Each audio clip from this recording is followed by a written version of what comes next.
जब घड़ी का काटा करता है 4 बजे का इशारा तो खबरों से हाई हो जाता है पारा। क्योंकि 4 बजे हम चक्रव्यूह के साथ आपके सामने पेश होते हैं। नमस्कार, कैपिटल टीवी उत्तर प्रदेश में आपका स्वागत है और मैं आपके साथ प्रिया बिस्ट। आज चक्रव्यूह में सबसे पहले थूक जिहाद पर सीएम योगी के एक्शन की बात करेंगे। दूसरी खबर यूपी उपचुनाव से जुड़ी है। तीसरी खबर में बात बहराइच हिंसा की और आखिर में बात विधायक थप्पड़ कांड की। तो चलिए शुरू करते हैं। पहली खबर थूक जिहाद से जुड़ी है, जहां खाने में थूकने और जूस में यूरिन करने वालों की अब खैर नहीं है। उत्तर प्रदेश और उत्तराखंड सरकार ने ऐसे लोगों से सख्ती से निपटने की तैयारी कर ली है। धामी सरकार ने होटल्स, रेस्टोरेंट में सीसीटीवी लगाने और कामगारों का सत्यापन करने का आदेश दिया है। तो वहीं यूपी के सीएम योगी आदित्यनाथ ने जिला अधिकारियों के साथ बैठक की और कहा कि जल्द कोई कठोर कानून लाएंगे। जहां सीएम योगी ने फूड स्टॉल्स पर थूकने से होने वाले प्रदूषण और धोखाधड़ी के मामले पर रोकथाम के लिए अधिकारियों के साथ मंथन किया। सरकार ने साफ किया है कि सामाजिक सौहार्द बिगाड़ने वालों की ऐसी हरकत बर्दाश्त नहीं की जाएगी।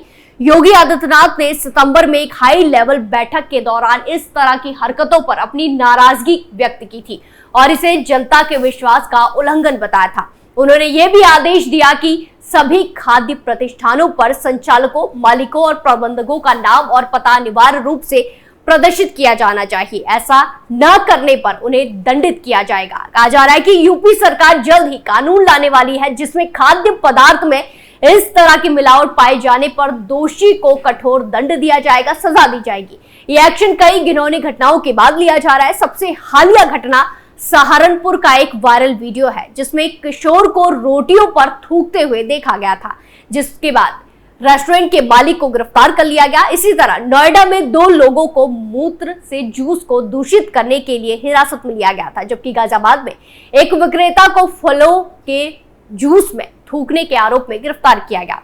वहीं उत्तराखंड के मुख्यमंत्री पुष्कर सिंह धामी भी एक्शन की तैयारी में है। धामी ने कहा, राज्य सरकार जीरो टॉलरेंस नीति के तहत काम करती है, ऐसे में थूक जिहाद को बर्दाश्त नहीं किया जाएगा। सीएम धामी ने आगे कहा कि खाने पीने की दुकानों में सीसीटीवी लगाए जाए। उन्होंने कहा कि होटल, ढाबों के कर्मचारियों का सत्यापन भी हो।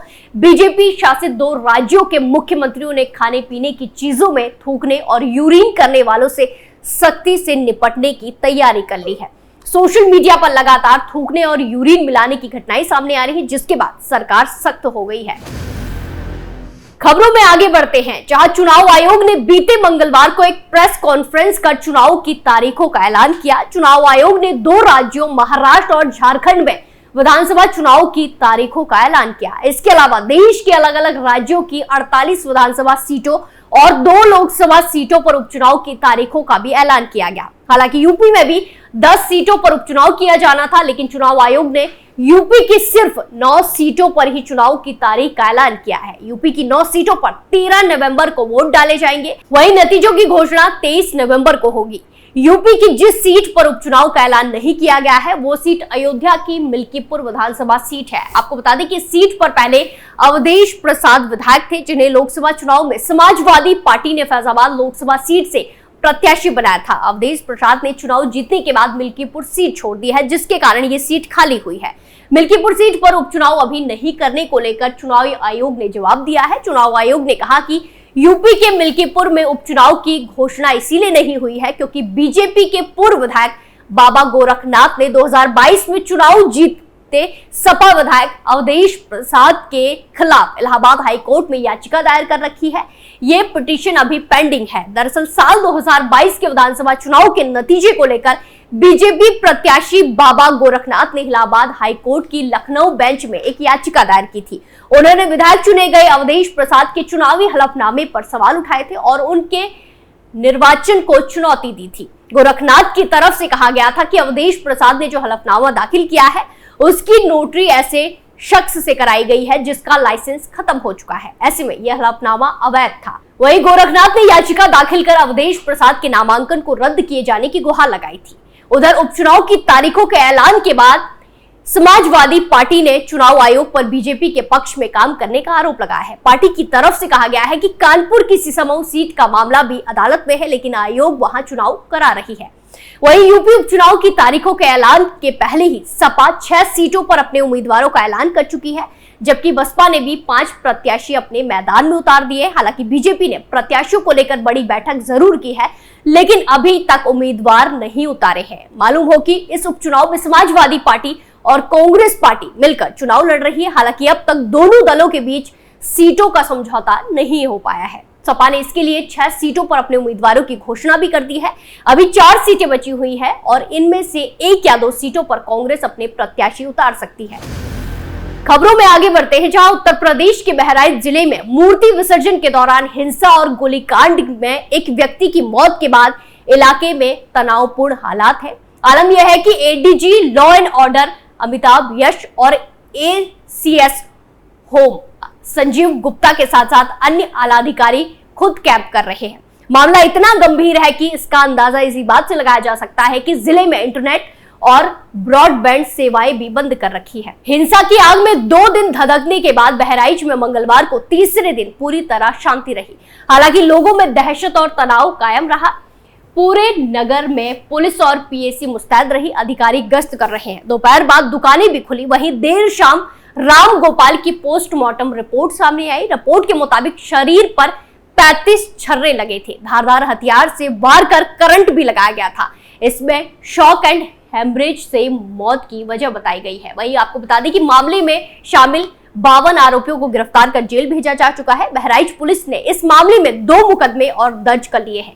वहीं बहराइच में हुई हिंसा के बाद से मुख्य आरोपी अब्दुल हामिद के साथ अन्य आरोपी के नेपाल भाग जाने की खबर सामने आ रही है। सूत्रों के अनुसार हिंसा के बाद से ही ये आरोपी पुलिस की गिरफ्त से बाहर है और उनकी गतिविधियों को देखते हुए उनके नेपाल की ओर भागने की संभावनाएं जताई जा रही हैं। इस स्थिति को गंभीरता से लेते हुए बहराइच के नेपाल बॉर्डर पर सुरक्षा को बढ़ा दिया गया है। सीमा पर पुलिस बल की तैनाती की गई है ताकि आरोपी किसी भी तरीके से देश छोड़कर बाहर ना जा सके।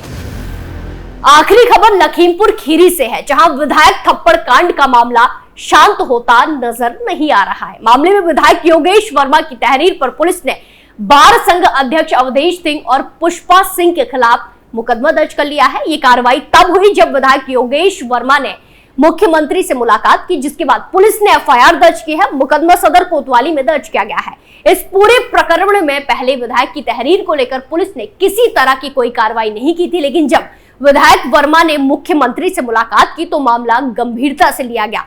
पुलिस ने बार संघ के अध्यक्ष अवधेश सिंह और उनकी सहयोगी पुष्पा सिंह के खिलाफ मामला दर्ज किया है। पुलिस अब इस मामले की गहन जांच कर रही है। मुकदमा दर्ज होने के बाद एक और चौंकाने वाला खुलासा हुआ है। इसी घटनाक्रम से पहले व्यापारी नेता राजू अग्रवाल की भी जमकर पिटाई की गई थी। वीडियो वायरल होने के बाद इस मामले ने और भी ज्यादा तूल पकड़ लिया है। वायरल वीडियो में साफ देखा जा सकता है कि राजू अग्रवाल को बार संघ अध्यक्ष अवधेश सिंह और पुष्पा सिंह मारते हुए दिखाई दे रहे हैं। इस वीडियो के वायरल होने के बाद लखीमपुर खीरी में माहौल काफी ज्यादा गर्म हो गया है।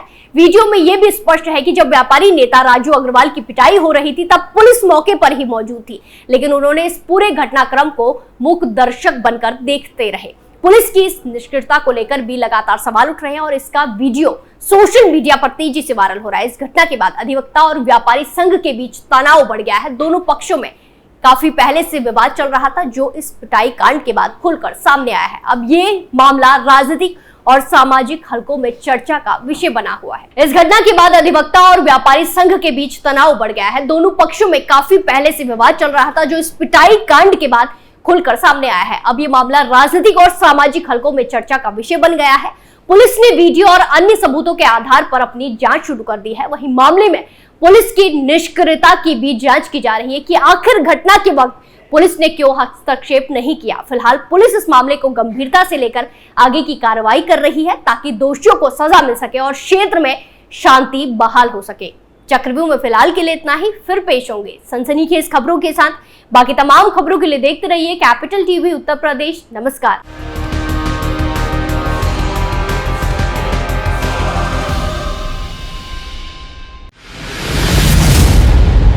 मैं राजनीति करता नहीं, पर राजनीति को बहुत गहरे तक समझता हूं। मैं लोगों के बीच रहता हूं, लोगों के मन को अच्छे से जानता हूं।